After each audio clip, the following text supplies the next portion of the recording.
They say you never forget the first time you see a dead body, but that's not true, is it? Not when the body isn't just dead, not when it's designed. I'm a crime scene technician. It means I see things people aren't supposed to see. I document the entropy. I photograph the final, violent exhalation of life. But mostly, I catalog the mistakes. The blood that splattered where it shouldn't. The fingerprint left on a glass. The loose hair found on jacket. Every scene is a puzzle, but every puzzle always has a missing piece. A mistake. Until I walked into the apartment on 4th Street. Until I met him. The dispatch call was standard. Unresponsive female. Possible overdose. 4:13 a.m. The air was cold, biting. A true Seattle rain was turning the streets into oil. I remember the smell of wet asphalt as I climbed the stairs to the 3rd floor. I remember thinking about coffee. The door was ajar. Officer Miller was standing in the hallway, his face the color of dry cement. He didn't look at me. He looked at the floor. "You're going to need your mask for this one." "Detective," he whispered, his voice thin, brittle. I was already putting it on. Standard procedure. But when I stepped into that living room, the procedural mask felt like a joke. It couldn't protect me from the pure, overwhelming composition of the room. The woman, Sarah Jenks, was not on the floor. She wasn't slouching in a chair. She was centered, balanced. She was standing. She was standing in a perfect, upright position in the middle of the room, bathed in the cold, horizontal beam of a street lamp filtering through the window. It was so still. Her skin wasn't pale. It was translucent, like wax, but deeper, like fine porcelain. I stepped closer, my breath catching in my throat. She was naked, but she wasn't exposed. She was encased. Her entire body, from the tip of her toes to the top of her skull, was covered in a microscopic layer of glass. Not a shroud, not a suit. It was adhered to her. Each individual lash of her closed eyes was a fragile, frozen filament of crystal. Each pore was a tiny, reflective crater. I reached out, standard procedure. I touched her arm. It was freezing, not standard dead cold. It was glass cold, a smooth, unyielding, synthetic chill. And then I noticed her hands. They were clasped together, resting at her navel. Resting on top of her clasped hands was a single, tiny, hand-blown glass sphere. It wasn't perfect. It was asymmetrical, slightly flawed. It caught the street lamp beam and refracted it into a bleeding rainbow across her stomach. It wasn't part of her preservation. It was a signature. The scene wasn't messy. It was the opposite of mess. There was no struggle, no defensive wounds, no displaced furniture. There was no missing piece. He didn't make a mistake, did he? I whispered. I realized then that he wasn't done. Sarah Jenks was the first exhibit in a new, silent gallery. The forensics lab was too bright. It always is. The fluorescent lights hummed with a clinical, aggressive energy that made the back of my eyes ache. Sarah was on the table now, but she didn't look like a person anymore. She looked like a chandelier that had been brought in for repair. The chief medical examiner, Dr. Vance, was standing over the body. He hadn't touched her yet. He was just staring. The glass. Vance started, his voice echoing in the sterile room. "It isn't standard silica. It's a polymer glass hybrid. It was applied while it was liquid, but at a temperature that wouldn't immediately carbonize the skin." "You mean she was alive?" I asked. Vance didn't answer. He just pointed to the glass sphere we had recovered from her hands. It sat on a velvet cushion, tiny, fragile, and wrong. The note inside, we extracted it with a laser cut. Vance whispered. He handed me a small, transparent evidence bag. Inside was a slip of paper. It wasn't written in ink. It was etched. The noise is gone. Now, listen to the second movement. Underneath the words was a set of coordinates, not for a building, not for a park. They pointed to the center of the harbor. He's playing with the geography of the city. I said, my voice a low rasp. I left the lab and drove toward the water. The rain had stopped, but the mist was thick, a gray, suffocating blanket that swallowed the sound of the traffic. I reached the pier and looked out at the black, oily surface of the Puget Sound. I didn't need the coordinates to find it. About 50 yards out, floating just beneath the surface, was a light. A soft, pulsating, white light. I called for the dive team. I stood on the edge of the pier, watching the dark water. The silence of the harbor felt intentional, like the killer had curated the entire bay just for this moment. When they pulled the object out of the water, the crane groaned under the weight. It was a cube, a massive, 5-foot, solid block of clear glass, and inside, suspended in the middle of the crystal, was a man. He was wearing a tuxedo. His hair was perfectly slicked back. He was holding a violin, but he wasn't playing it. He was frozen in the middle of a high note. The man was Mark Vance, the ME's brother, a famous conductor. The killer hadn't waited for us to find the first body. He had already finished the second movement. I looked at the conductor's face through the thick, distorted glass. His eyes were wide open. They were filled with a pure, crystalline terror. He wasn't just encased in glass this time. He was the core of the block. I realized then that the killer wasn't just a sculptor. He was a conductor, and we were just the instruments, playing our parts exactly as he had composed them. The glass cube sat in the center of the police impound lot like a fallen star. It was too heavy for the morgue scales, too dense for a standard autopsy. We had to use industrial heaters just to soften the outer layer.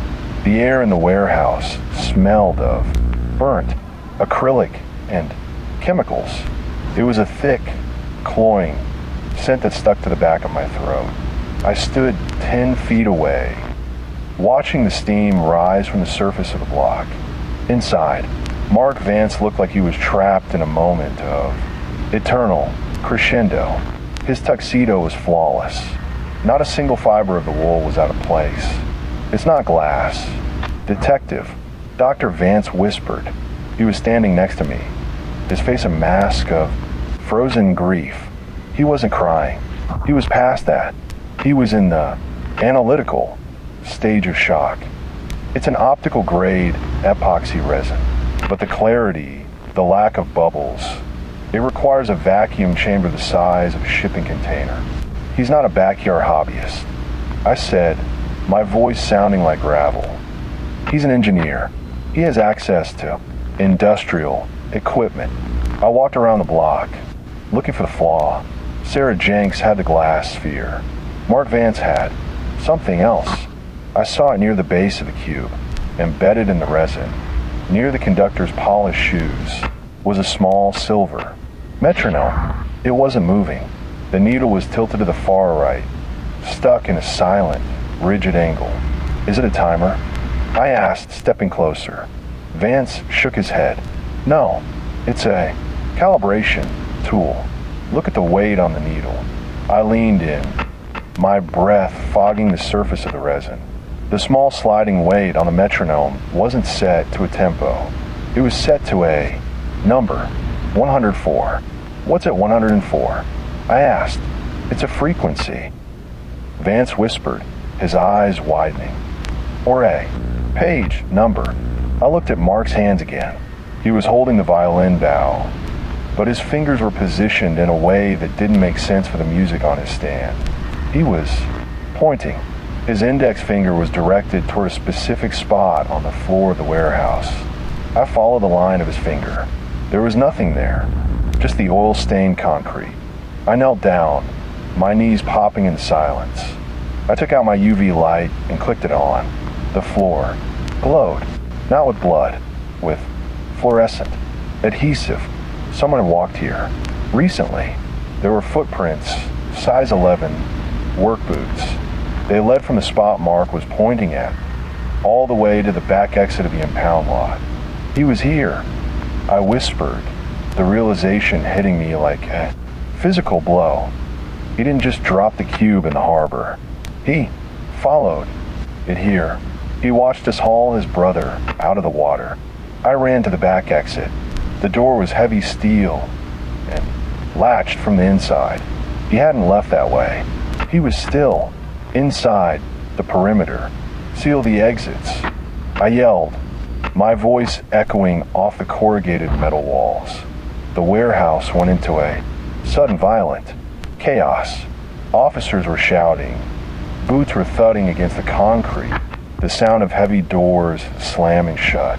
I stood in the center of the room, turning in a slow, frantic circle. I looked up at the catwalks. I looked behind the stacks of impounded cars. Nothing. Then, I heard it.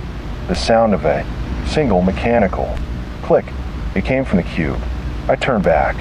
The metronome inside the resin, the one that had been frozen, was moving. Tick-tack, tick-tack. The sound was muffled by the epoxy, but it was steady. It was rhythmic. Get back. I grabbed Vance by the arm and pulled him toward the door. But it wasn't a bomb.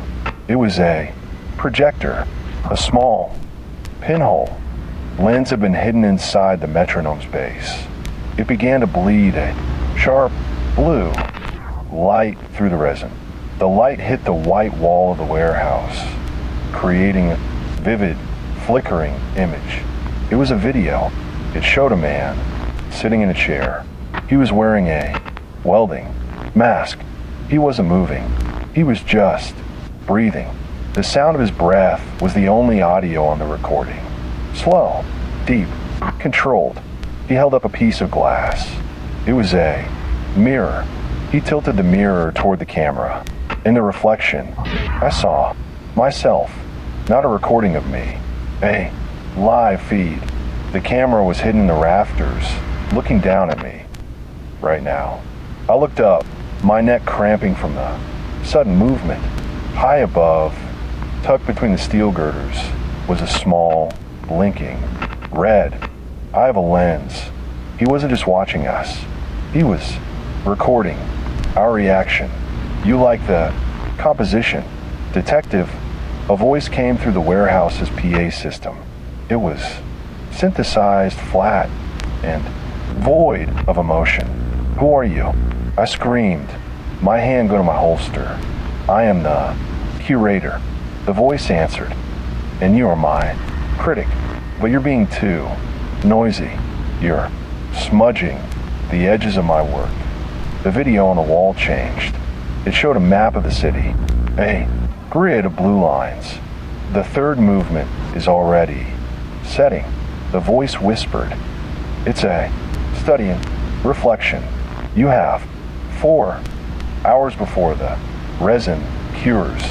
The PA system went dead. The red eye of the camera turned off. I looked at the map on the wall.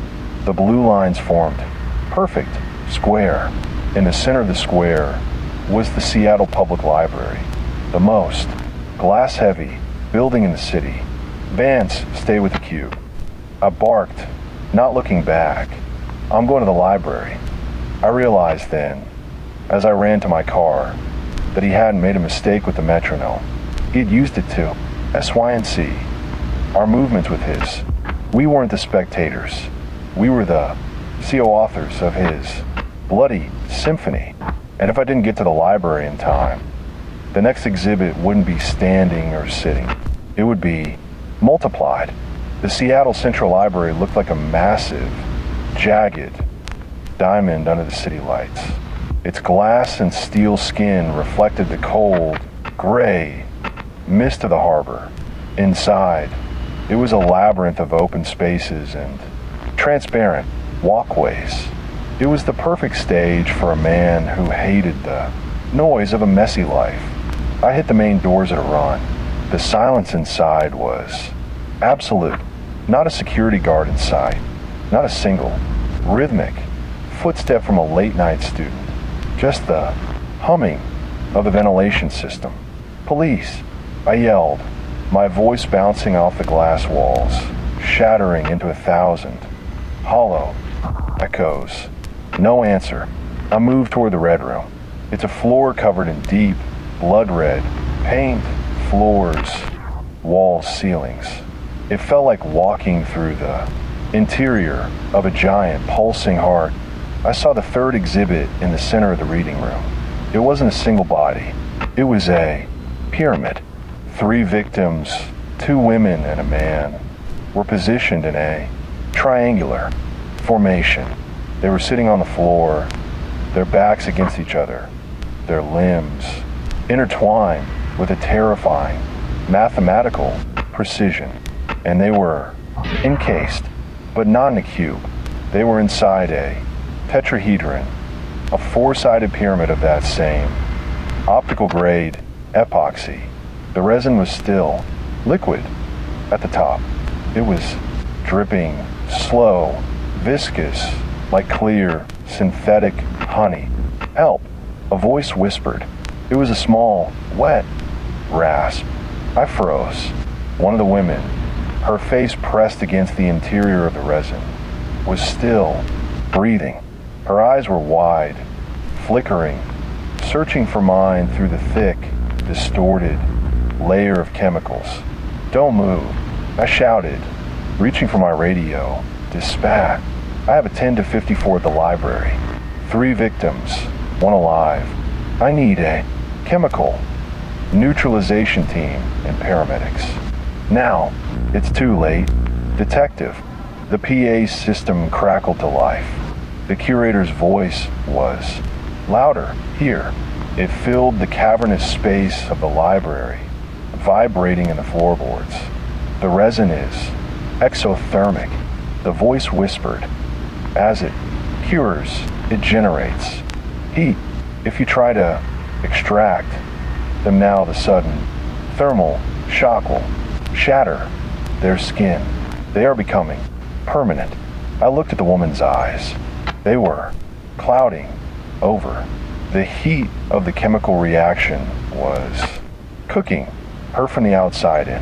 Why them? I screamed, looking up at the security cameras. What's the pattern? Pattern is a crude word. Detective. The curator answered. I prefer harmony. These 3 were discordant lives. A thief, a liar, a cheat. I'm simply tuning them. I'm giving them symmetry. I looked around the room, my mind racing. I needed to stop the reaction. I needed to cool the resin. I saw the fire suppression system. The library used a dry chemical powder to protect the books. But in the basement, there was a CO2 backup for the server rooms. If I could redirect the CO2 to the red room, I could drop the temperature, slow the curing process, and maybe, just maybe, save her. Vance, I key my radio. I need you to look at the building schematics. How do I manually override the fire suppression in the red room? Detective, if you do that, you'll suffocate everyone in the room. Vance's voice was distant, crackling with static. I don't have a choice. I ran toward the maintenance stairs. The lights in the library began to flicker, one by one. The glass panels of the ceiling darkened. He was closing the gallery. I reached the basement level. The smell of ionized air and dust was thick here. I found a main valve, a heavy iron, painted bright red. I grabbed it. It didn't budge. It was welded shut. You're predictable. Detective. The voice whispered from a small speaker on the wall. You always look for the heroic exit, but this is a tragedy. And in a tragedy, the hero always arrives late. I looked at the valve. There was a reflection in the polished metal behind me. I turned, my hand reaching for my gun, but he was faster. A heavy glass cylinder hit me in the side of the head. The world shattered into a million jagged shards of black and gray.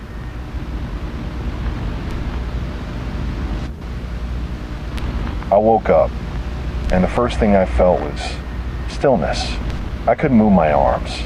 I couldn't move my legs. I was upright. The air was cold. My face was tight. I opened my eyes. I was back in the red room, but I wasn't on the floor. I was elevated.